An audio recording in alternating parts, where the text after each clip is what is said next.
언제 주님 다시 오실는지 아는 이가 없으니 등 밝히고 너는 깨어있어 주를 만겨 맞으라. 주 안에서 우리 몸과 마음이 깨끗하게 되어서 주 예수님 다시 오실 때에 모두 기쁨으로 맞으라. 주 오늘에 다시 오신다면 부끄러움 없을까? 잘하였다 주님 칭찬하며 우리 맞아 주실까? 주 안에서 우리 몸과 마음이 깨끗하게 되어서 주 예수님 다시 오실 때에 모두 기쁨으로 맞으라. 주 예수님 맡겨주신 일에 모두 충성 다했나? 내 맘속에 확신 넘칠 때에 영원한 식 얻겠네. 주 안에서 우리 몸과 마음이 깨끗하게 되어서 주 예수님 다시 오실 때에 모두 기쁨으로 맞아라. 주 예수님 언제 오실는지 한밤이나 낮에나 늘 깨어서 주님 만난 성도 주의 영광 보겠네. 주 안에서 우리 몸과 마음이 깨끗하게 되어서 주 예수님 다시 오실 때에 모두 기쁨으로 맞으라.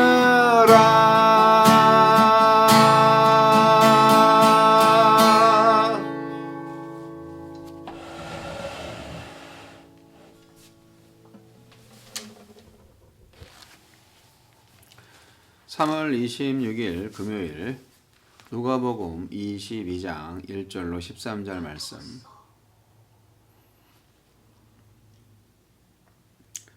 유월절이라 하는 무교절이 다가오매 대제사장들과 서기관들이 예수를 무슨 방도로 죽일까 궁리하니 이는 그들이 백성을 두려워함이더라. 12 중에 하나인 가롯인이라 부리는 유다에게 사탄이 들어가니 이에 유다가 대제사장들과 성전 경비대장들에게 가서 예수를 넘겨줄 방도를 의논하매 그들이 기뻐하여 돈을 주기로 언약하는지라. 유다가 허락하고 예수를 무리가 없을 때에 넘겨줄 기회를 찾더라. 유월절 양을 잡을 무교절 날이 이른지라. 예수께서 베드로와 요한을 보내시며 이르시되 가서 우리를 위하여 유월절을 준비하여 우리로 먹게 하라. 여짜오되 어디서 준비하기를 원하시나이까? 이르시되 보라, 너희가 성내로 들어가면 물 한 동이를 가지고 가는 사람을 만나리니 그가 들어가는 집으로 따라 들어가서 그 집 주인에게 이르되 선생님이 내게 하는 말씀이 내가 내 제자들과 함께 유월절을 먹을 객실이 어디 있느냐 하시더라 하라. 그리하면 그가 자리를 마련한 큰 다락방을 보이리니 거기서 준비하라 하시니 그들이 나가 그 하신 말씀대로 만나 유월절을 준비하니라. 아멘. 유월절을 맞이하는 다양한 자세. 대제사장들과 서기관들이 예수님을 죽이려고 음모를 꾸밀 때 유다가 스스로 찾아가 그들의 앞잡이가 되어줍니다. 한편 예수님은 묵묵히 그분이 가셔야 할 길을 가십니다. 예수님은 어떤 분입니까? 제자들을 보내어 유월절 식사를 준비하게 하셨습니다. 유월절 어린 양으로 돌아가시기 전에 제자들과 유월절 식사를 나누며 자기 죽음에 담긴 의미를 가르치려 하셨습니다.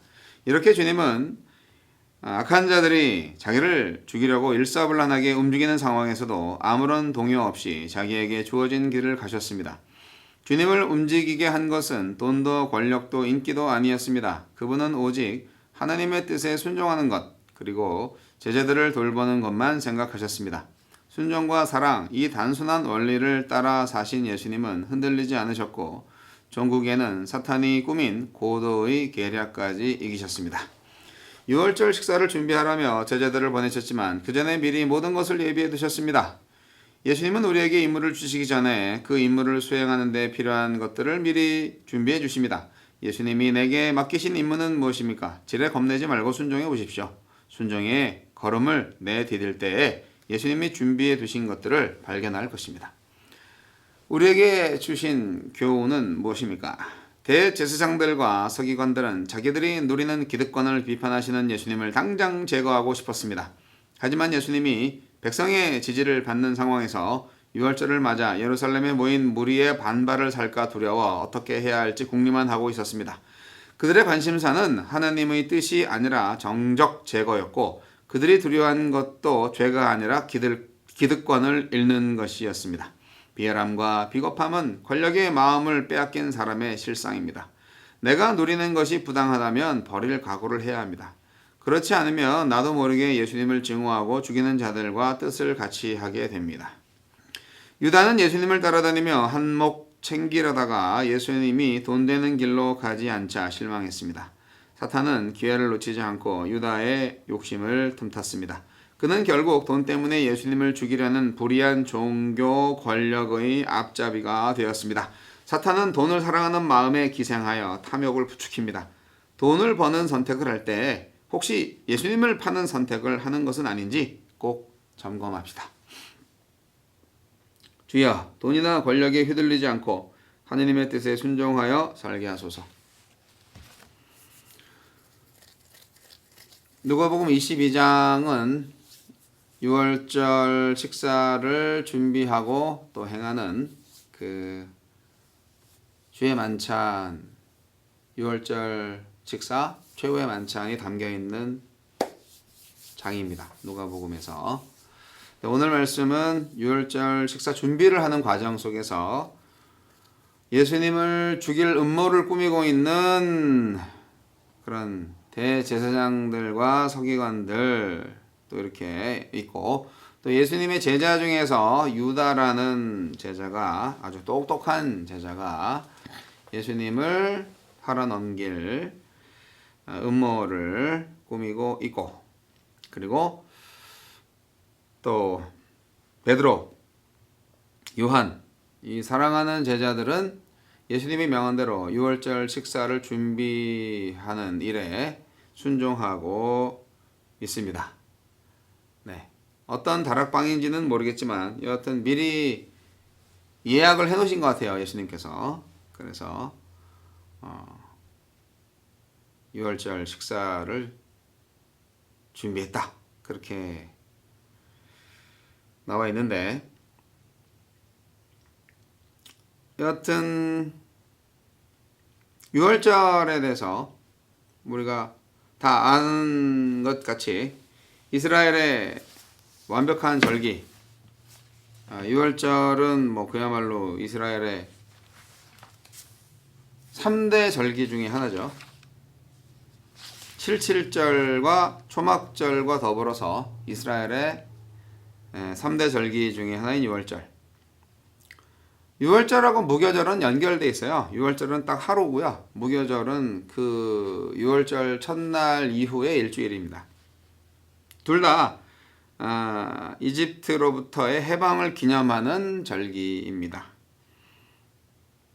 뭐 유월절 날에 이스라엘 사람들이 아주 전 세계에서 모이기도 하고, 여하튼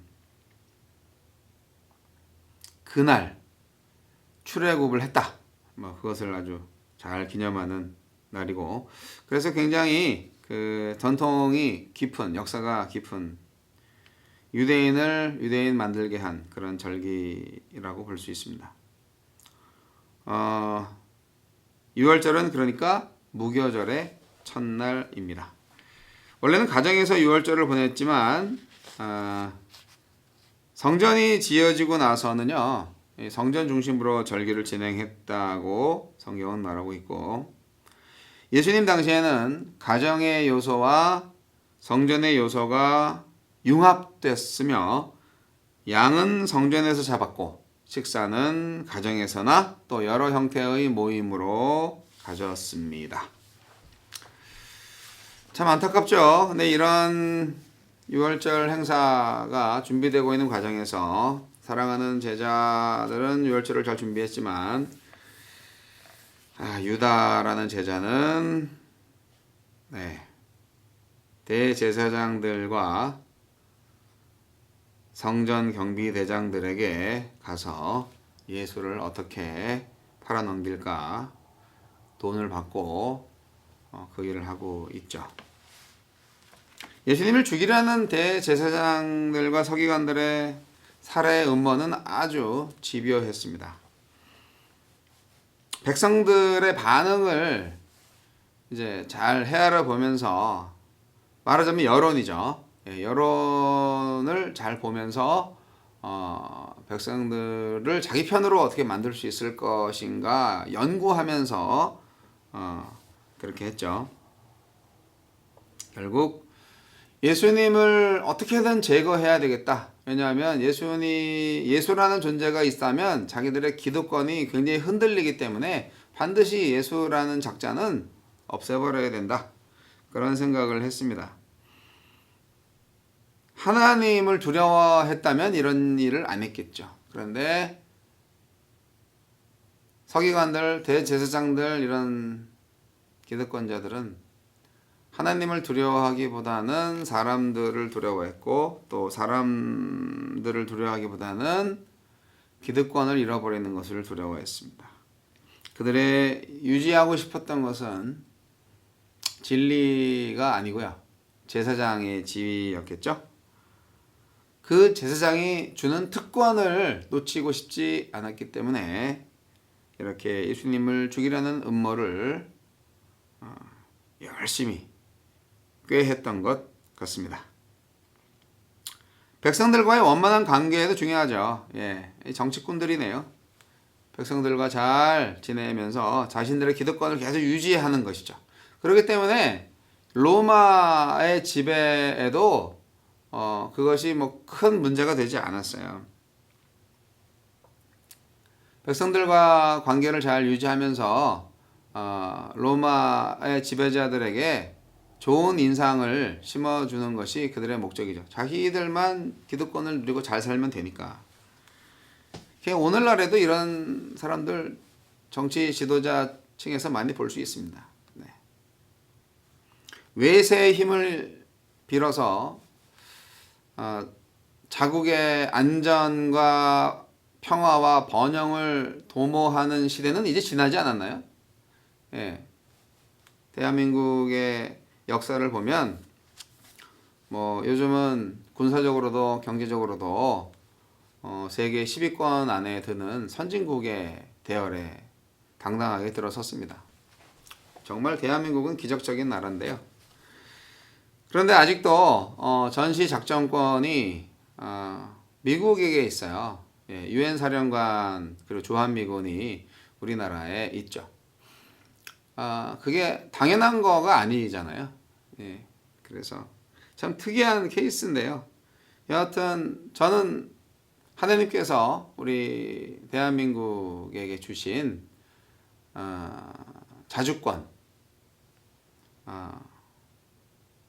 나라로서의 어떤 독립적 주권, 그것은 반드시 회복되어야 된다고 생각하고, 또 남북통일 역시 하나님께서 가장 기뻐하는 일 중에 하나라고 생각을 합니다. 어떻게 해서든지 평화통일을 이루는 것이 진정 마치 남유다와 북이스라엘이 갈라진 것이 형제 간의 분열로 인한 비극처럼 우리나라의 남북분단도 참 한국말을 쓰고 있는 사람들이 지금 70년 넘게 이렇게 분단을 경험하고 있다는 것은 정말 큰 비극이 아닐 수 없습니다. 근데 그 분단을 만든 것은 우리가 한 게 아니잖아요. 외세에 의해서 한 건데 이 모든 일들을 주님은 다 아시리라 믿습니다. 그래서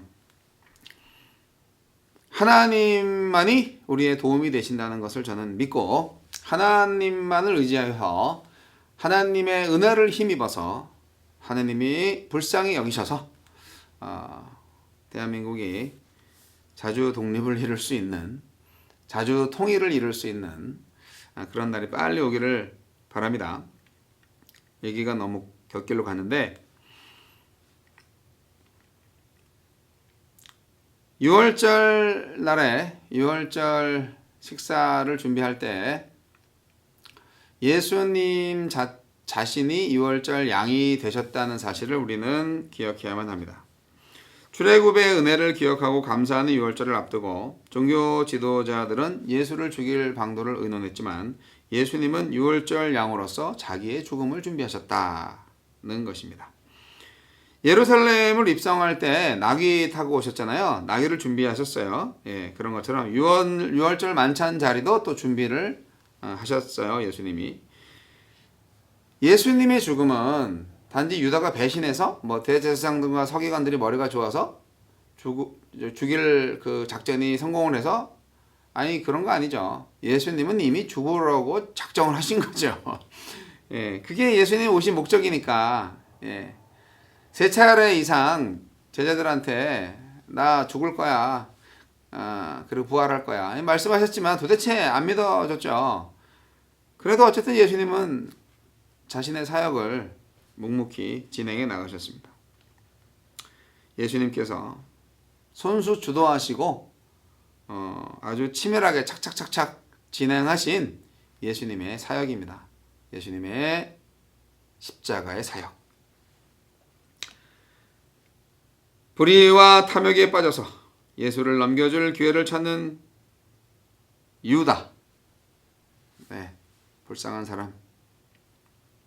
그에 비해서 베드로와 요한 그리고 무명의 집주인, 그 다락방을 마련해준 그 사람, 그분들은 아주 신실한 예수님의 제자라고 볼 수 있죠. 예수님의 6월절 식사, 최후의 만찬을 할 수 있도록 섬기는 이들, 참 아름다운 예수님의 제자들입니다.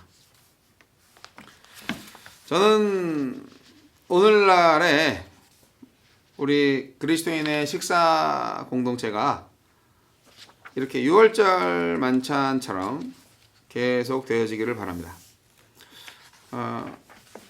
6월절 만찬은 어쨌든 구원의 날을 선포하는 날이잖아요. 예수님의 피와 살을 기념하는 주의 만찬의 날로 이렇게 예수님이 바꾸셨죠. 그래서 이 최후의 만찬을 통해서 결국 오늘날 개신교에서 성만찬, 카톨릭도 하는데 성만찬, 정식으로는 주의 만찬으로 명명하는 그 예식이 만들어진 거죠. 근데 초대교회 시대에는 사실은 이게 성찬 예식으로 처음부터 만들어진 게 아니고 그냥 애찬이었어요. 초대교회 때 성도들이 집에서 자기 음식들을 가지고 와서 이렇게 서로 쉐어하고 함께 나누면서 그렇게 식탁 공동체를 이루었던 것이 나중에 성찬 예식과 애찬으로 이렇게 분리가 된 것으로 봅니다. 그래서 성찬 예식 때 성령이 강림하시고 또 성령이 강림하시기보다는 성령이 임재하시고 예수님의 성육신이 우리에게 경험된다. 이런 여러 가지 신학적인 그 의미를 부여하고 있는데 사실 성찬 예식을 매주 하는 그런 교회들에서는 또 인간적인 감정으로 볼 때는 또 매주 하니까 이게 감동이 좀 떨어져요. 그래서 매너리즘에 빠지기도 해요. 여하튼 성찬 예식 이전에 있었던 애찬을 생각하면서 우리가 항상 먹고 마실 때마다 제자들과 함께 유월절 식사를 했던 것처럼 우리가 예수 믿는 사람들끼리 그렇게 출애굽을 기념하는 유월절 식사를 우리가 항상 모든 식사 때마다 감사하며 나누며 또 섬김의 도를 결단하는 그런 식사 공동체의 삶을 살면 얼마나 좋을까 그런 생각을 해봅니다. 여러분, 거사를 진행할 때는 어려움이 없을 수가 없습니다. 어렵죠. 실수가 있을 수 있고 희생이 따릅니다. 모든 것을 잃을 수도 있어요. 하지만 주님을 향한 신뢰와 소망으로 오늘을 살아가심이 가장 지혜로운 자의 삶인 줄로 믿습니다. 유월절 식사, 그것이 죽음으로 가는 마지막 식사일지언정 오늘 최선을 다해서 준비하는 삶의 예배와 같은 그러한 일상이 되기를 소원합니다.